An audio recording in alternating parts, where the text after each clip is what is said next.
Hey everyone, welcome back to another episode of The Week Ahead. I'm Zack Grimes, and today I'm joined by my co-host Ryan Green and Richard Perkins, who's Head of Partnerships at HY Education.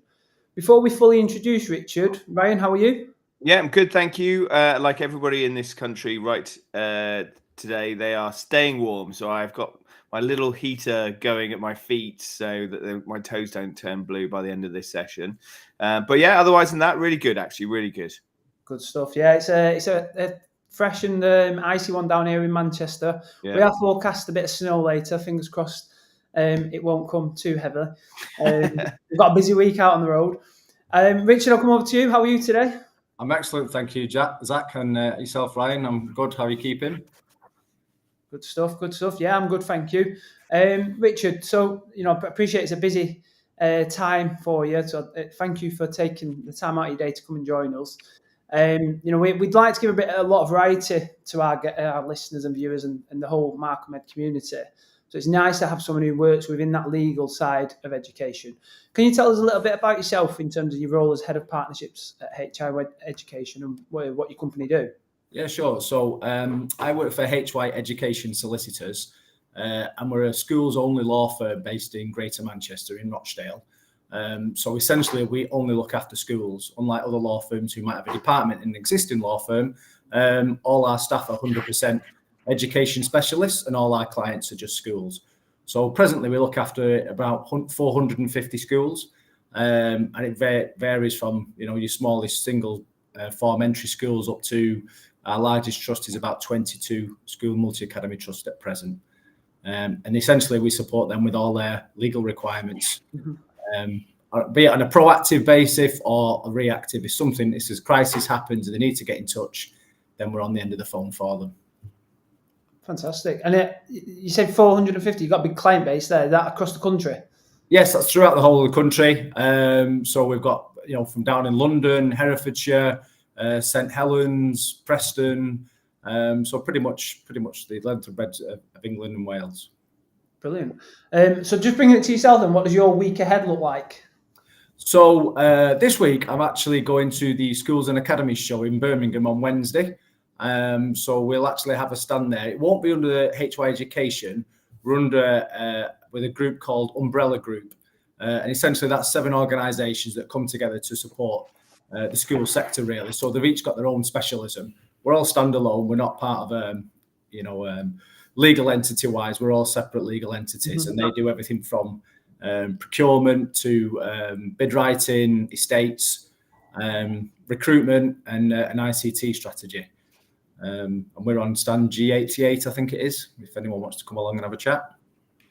I'm sure there'll be quite a few people coming over to that. They're always good, the Schools and Academy shows, yeah.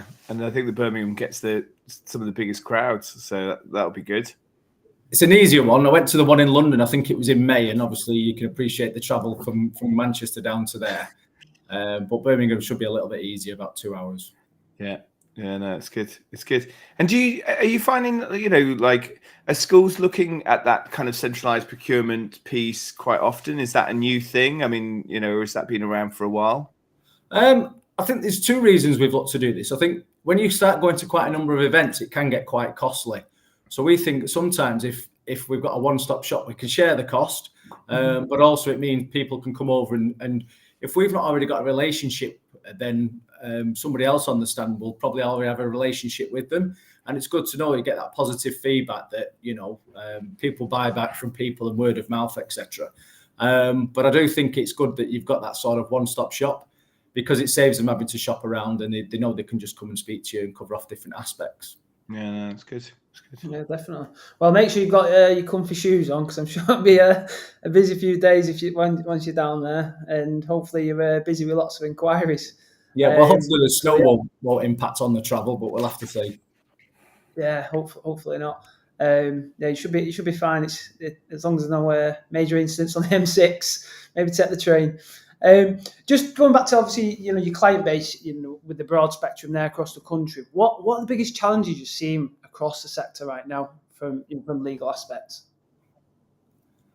My Wi-Fi just dropped out then, just before you asked the question, so I'm sorry. You just asked that again, please, Zack. Yeah, sure. Sorry, just briefly lost you there. So just going back to your client base, you've got a broad coverage across the country. Yes. What are you seeing as the biggest challenges across the sector right now? In terms of challenges, if I look at the number of inquiries or the kind of questions that are being asked of us from our existing client base, it tends to be around children safeguarding and well-being. Obviously, that's a key priority for a lot of schools. If incidents are happening on school premises, and it's how they deal with that from a legal standpoint. Maybe a child's been injured on site, or maybe we've had instances where mum and dad have split up. There's a court case that says that which parent should be picking up the child on which day, and the parents aren't abiding by that. Ultimately the school are there to support the children, but it's complex issues like that they have to get involved with. A big key one at the minute is send funding. So we're able to support schools in reviewing their send funding, because a lot of them tend to feel that they're being underfunded by what they should be receiving compared to what they are from the local authority. And we've got a matrix whereby we can work through that with schools, looking at the EHCPs for them to determine how much each individual child should be receiving for their support in schools. And where there's a disparity there, that's when we look to get involved to support them in terms of getting the appropriate funding for them. And so just from that, I mean, it sounds like, a lot of these challenges are either long-term, kind of work that, problems that are just not quick fixes, or that they are kind of reactive.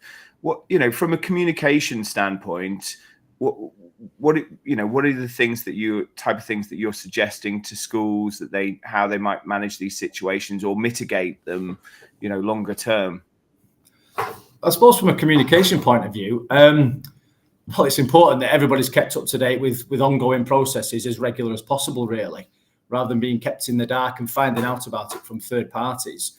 I think communication gives immediate clarity. So straight away, everybody within that setting knows exactly what's happening, and how that can then be related back to everybody that's affected. Yeah. But also from that, I mean, looking at it from a legal standpoint, there will be legal and compliance requirements, legal obligations. There might be different people that are involved, different regulatory bodies, the local authority, and parents as well. So, if there's no communication or miscommunication or delays, it can lead to legal risks, or maybe even breaches of compliance and stuff as well. Right. Okay. But also with communication, you're probably ensuring that there's not a duplication of people doing work. If everybody knows what the issue is, everybody can come together to review that, and ensure that, the team are working together and there's nobody duplicating things or not doing things. Yeah, no, I can see that. And do you find, I mean, from some of these difficult situations, do you think, and potentially with the constant change of legislation and now change of governments and potentially a whole more that's going to come through, do you think there's enough support around the comms? Do you think schools understand that, or is that a lot of the work that you end up supporting them with is just kind of facilitating that? I think, talking at it from a legal point of view, obviously it's a complex area of law. Things can and do change regularly, certainly with the change in government recently and how they've made certain changes or implemented different things. But I'm a firm believer of sticking to what you're good at. If you're a teacher and you're in education, then teach the children. When it comes to areas that you're not an expert in, then it's important that you do get the right area of support from whoever that provider might be. Yeah. And that's why, again, talking about communication in a crisis, if it's a crisis situation, there will be legal requirements, and it's important that you're on top of that. The same with any other aspects of it, insurance and policies and other things like that. That it's important that you kept up to date with your team and you get the right support where you can. Mm-hmm. Yeah, I think because we were just kind of chatting earlier, just before we came on, and I know I anecdotally mentioned to you like the thing about the school policy changes, but no one kind of tells anyone until after it's happened, or if it has kind of changed, the communication that they put out is more of a notification to parents, which is, policy has changed, it's available on the website, kind of off you go. Yeah. It's kind of like almost, I feel like it's like Liam Neeson just going, good luck, like he's kind of got to like, parents got to like track this down, amongst the website and everything else in there.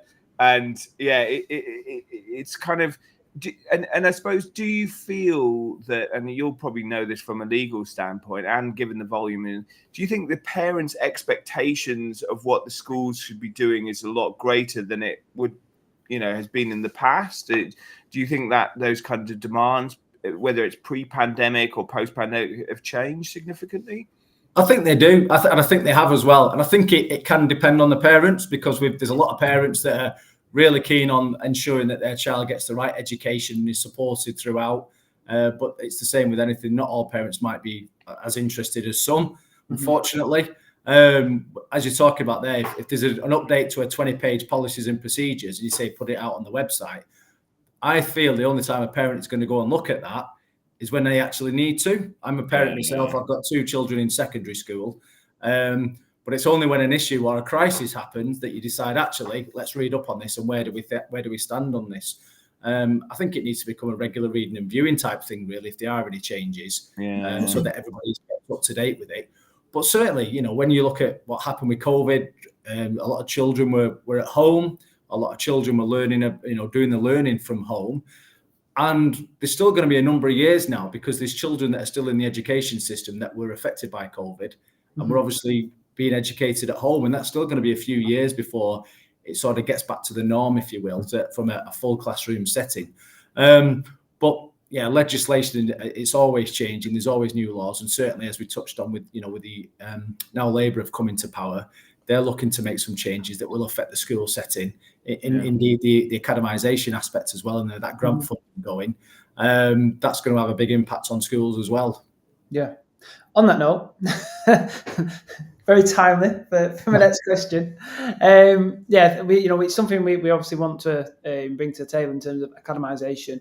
Obviously, it's been under the spotlight in recent weeks with Labour scrapping the conversion grant and suggesting schools can rejoin local authorities again. What challenges on the broader spectrum do you think this will pose? I actually think there's going to be quite a few issues with that, to be honest with you.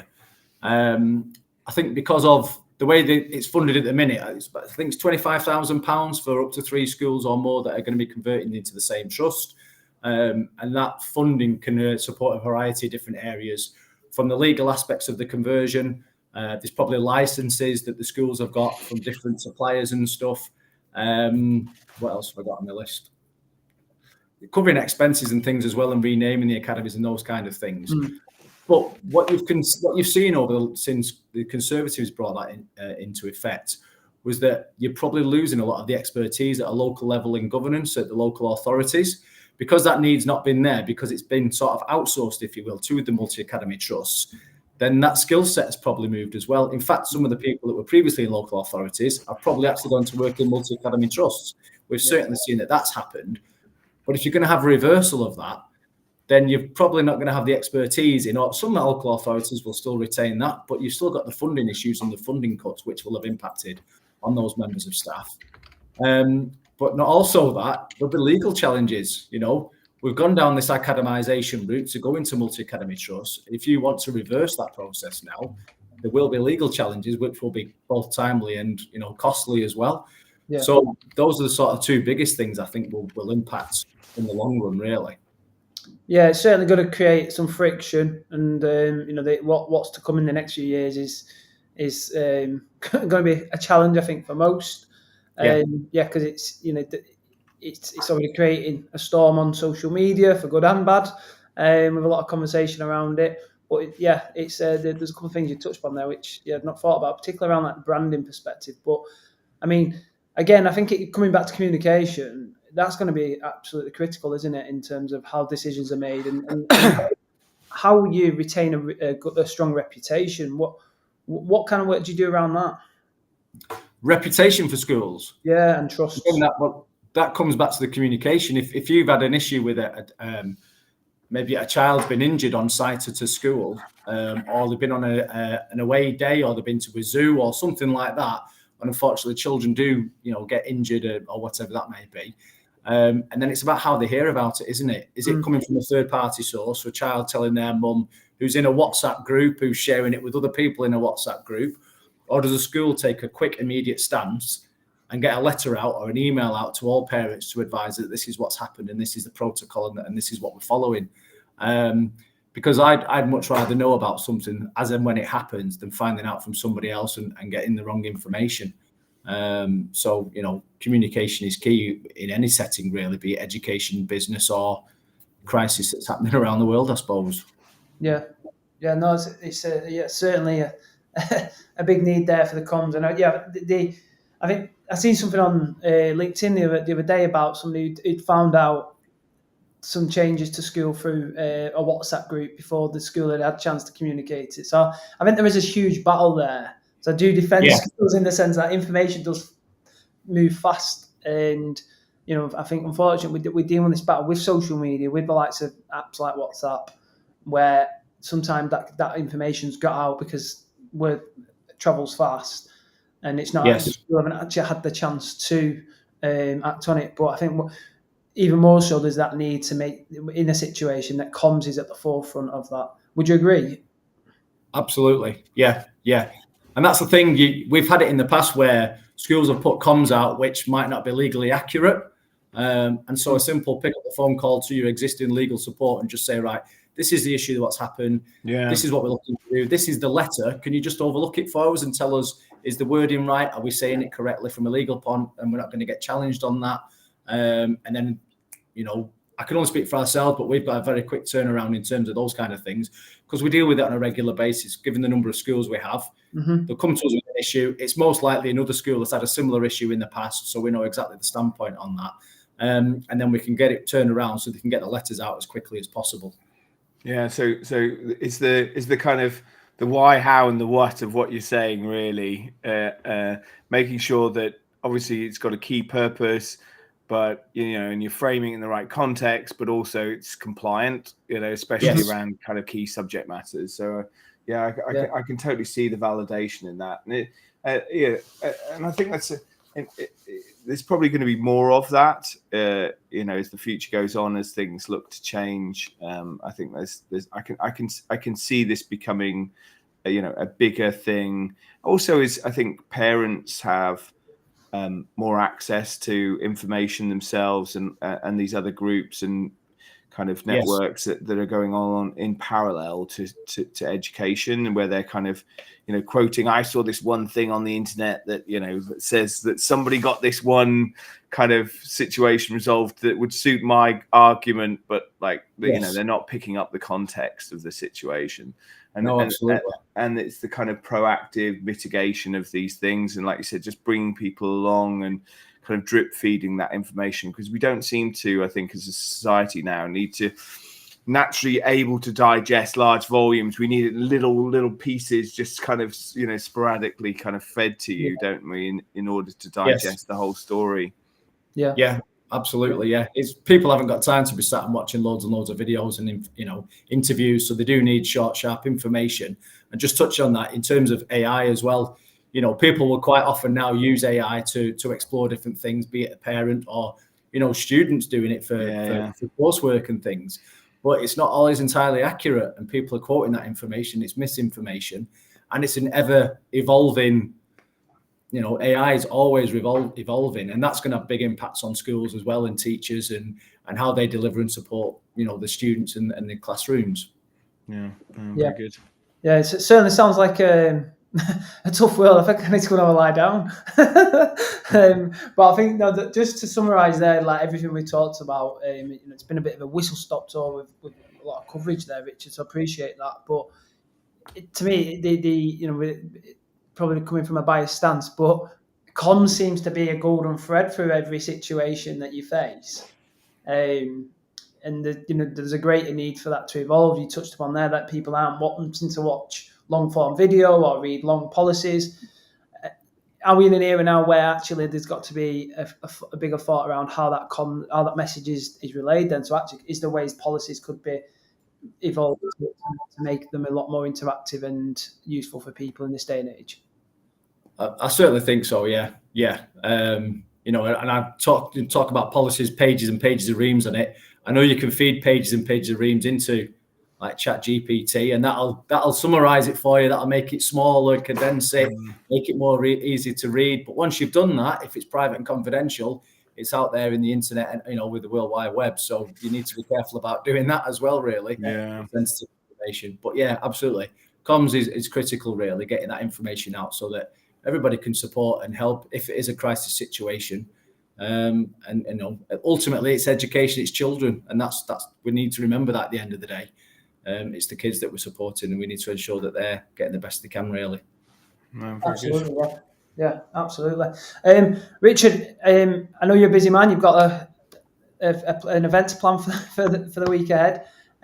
Where could people find you if they want to reach out and find out more about your organisation?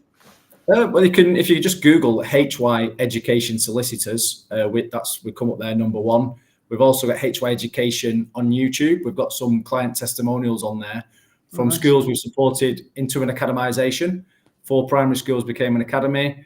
We've got Shuttleworth College. We helped with GDPR, forced academy order as well. So again, it's fitting in terms of that.